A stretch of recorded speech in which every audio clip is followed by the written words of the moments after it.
সারা আসামের মধ্যে নাম করা টাইগার ভাবে জিতাইছি আমরা এমপি সাহেব। এবার এমপি সাহেবের খবর দেখছেন আছে কি? তোর এক্স এমপি বদরুদ্দিন আজমল হুজুরের থেকে আরম্ভ কইরা আমাদের রানিং এমপি রকিবুল সাহেব আছে, তারপর এমএলএ আছে, এক্স এমএলএ আছে, ইব্রাহিম আব্দুল্লাহ আছে সাহেব, আবার এদিকে এক্স এমএলএ আছে শাহাবুদ্দি, ওদিকে সাদুল হুদা সাহেব আছে, আলী আকবর সাহেব আছে, ওজিদ আলী চৌধুরী আছে। এখানে আমাদের অঞ্চলে কি নেতারা অভাব আছে নাকি?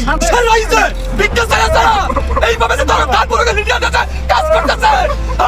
এইভাবে কি এই দুই ডিস্ট্রিক্টের মানুষ নাকি সারা আসামের মানুষ, সারা ভারতবর্ষের মানুষ দেখতেছে?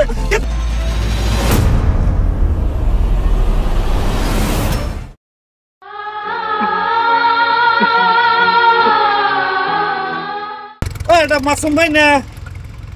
আপনি মেডিকেল বন্ধ করে এসে কান্দেন কে? আরে মেডিকেল বন্ধ করে আপনি পাথরের উপরে বসে বসে কান্দেন। আপনি যে এখানে বসে রয়েছেন পাথরের উপরে কাঁদতেছেন, কি হয়েছে কোন তো শুনি অল্প কথাটা। কথাটা কোন দাদা, কথাটা কোন। আপনি কি নিগে এই পাথরের উপরে বসে রোদের মধ্যে কাঁদতেছেন? ঘেমে গেছে গা। কি কব, কইবার গেলে তো অনেক কথা। আসলাম এই নিচিনপুরে এই বান প্রোটেকশন দেখবার জন্য আইসানে যেটা পরিস্থিতি দেখতাছি, এখনো তো অনেক কাজ বাকি। এদিকে বর্ষা পানি আইতেছে সম্মুখে, এই কাজ সমাধান হবো কি করে? এখানে তো কোটি টাকার প্রয়োজন। আরে এত টাকা দিব কে? আরে ভাই চিন্তা করেন না, 10-এ জেনে আল্লাহ সেইখানে। অবশ্যই নাকি শোনেন নাই, 10-এ যেখানে আল্লাহ সেইখানে। কেননা এখানে 10 জন আছে, আমাদের সারা সমষ্টির মানুষ এখানে জড়িত আছে। অবশ্যই তাইলে ভাই অত চিন্তা করেন না, সমস্যার সমাধানও আছে।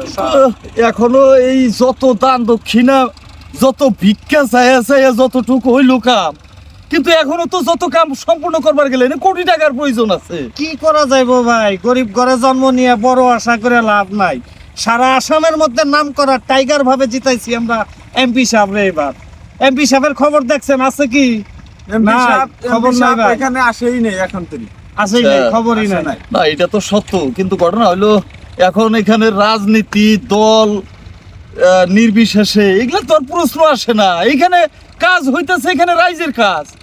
আর এখানে রাইজের কাছে এখানে খালি কি এমপির কথা কইলে হবো নাকি? হ্যাঁ, আমাদের এক্স এমপি বদরুদ্দিন আজমল হুজুরের থেকে আরম্ভ কইরা আমাকে রানিং এমপি রকিবুল সাহেব আছে, তারপরেও এই যত এমএলএ আছে, এক্স এমএলএ আছে, ইব্রাহিম আব্দুল্লাহ আছে সাহেব, আবার এদিকে এক্স এমএলএ আছে শাহাবুদ্দি, ওইদিকে সাদুল হুদা সাহেব আছে, আলী আকবর সাহেব আছে, ওজিদ আলী চৌধুরী আছে। এখানে আমাদের এই অঞ্চলে কি নেতার অভাব আছে নাকি? শান্ত ভাই, অল্প শান্ত হন, কান্দা কেটে লাভ নাই। এই কথাটা দর্শক ভাইরে কর, দর্শক ভাইয়ের কাছে দুইটা হাত ধরে দুইটা টাকার কমি আছে নাকি?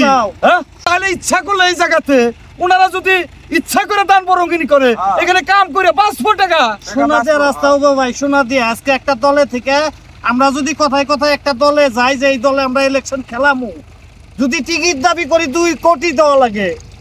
আচ্ছা, লাখ লাখ কোটি কোটি টাকাতে যদি টিকিট নিতে পারে, লাখ লাখ কোটি কোটি টাকাতে যদি ইলেকশন খেলতে পারে একজন, তাহলে এইখানে এখন পর্যন্ত কোনো নেতা লিডাররা কেন আসে না?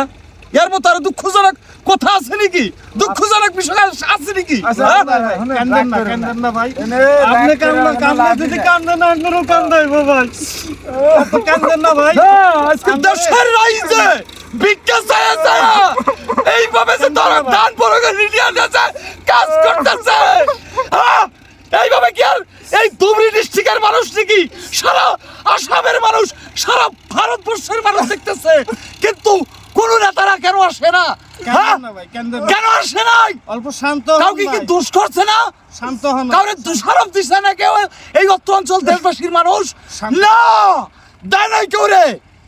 তাহলে কেন সুবিধা এখন অব্দি আসেন নাই আপনারা? হ্যাঁ, কেন আসেন নাই?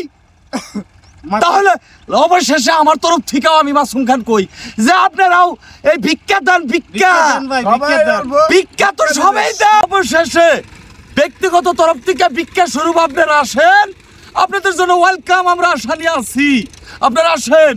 আর এবং দেশের যিনারা আছেন টাকা পয়সাওয়ালা, আপনারা ইচ্ছাকৃতভাবে আসেন, আমাদের কাজটা সমাধান করে দেন। সবার কাজ এটা, রাইজের কাজ। রাইজ যেখানে আল্লাহ সেইখানে। লাখ লাখ বিঘা মাটি জমি, লক্ষ লক্ষ মানুষের জীবন জীবিকা নির্বাহ এবং জেনারেশনকে জেনারেশন চলে যাব, সেই কাজটা হইতেছে এইখানে। তো সবার কাছে অনুরোধ আপনারা দয়া কইরা এখানে- অতি শীঘ্রই এখানে আসেন। আর এইখানের কমিটি বৃন্দ স্থানীয় সবাইরা এই যে আশা করে আছে আপনাদের মুখ চাইয়া। সবার কাছেই আমি হাইলি অনুরোধ করি আপনারা সবাই আসেন, এই কাজটা যে কোনো হালতে অতি শীঘ্র সমাধান করেন। এই কাজ যদি সমাধান হয়, পরবর্তী আমাদের এই বিশৃঙ্খলা সমষ্টির এই পার ওই পার যত প্রোটেকশনের কাজ হবো, রাইজ একটা মনোবল পাবো। আর সারা জীবন এই ব্রহ্মপুত্র নদীর কথা কোনো নেতা লিডার আর বানাইতে লাগবো না। হ্যাঁ, রাইজের অন্য যত সমস্যা আছে সব কাজ করব এবং কথা দিব, কিন্তু এই ব্রহ্মপুত্র নদী প্রোটেকশনের কথা জানি কেউ করতে পারে না। আর ইনশাল্লাহ এই কথাটা শুনতে শুনতে এখন আমাদেরকে লজ্জা হয়, শরম লাগে আমাদের এই বিষয়ের কথা কয়ে, যাতে কেউ কোনো নেতা ইলেকশন না খেলে আর ভবিষ্যতে। তো এবার যেটা কাম ভিক্ষা করে আরম্ভ হয়েছে ভাই, ইনশাআল্লাহ কাম হইব ভাই। হবো। আর কান্দাকাটি করো না ভাই, কাম ভাই হইব। কোনো ইনশাআল্লাহ হয়ে এই যাবে। ভিডিওটা মানুষের বেশি বেশি শেয়ার করে দিবার কইও ভাই। তাই আপনারা ভাইজান সবাই ভিডিওটা বেশি বেশি করে শেয়ার তাহলে করে অবশেষে আমার তরফ থেকে একটাই অনুরোধ, আরো কাগজে বিনতি আল্লাহর কাছে, যে আল্লাহ এই সমস্যার সমাধান করো অতি শীঘ্র যে কোনো হালতে এইটার। আর আল্লাহ যদি সমস্যার সমাধান করে যে কোনো হালতে, পৃথিবীর কোনো শক্তি নাই কারো এই কাজের বন্ধ রাখতে এবং সমাধান ক্লিয়ার না হওয়া পর্যন্ত। ইনশাল্লাহ আল্লাহ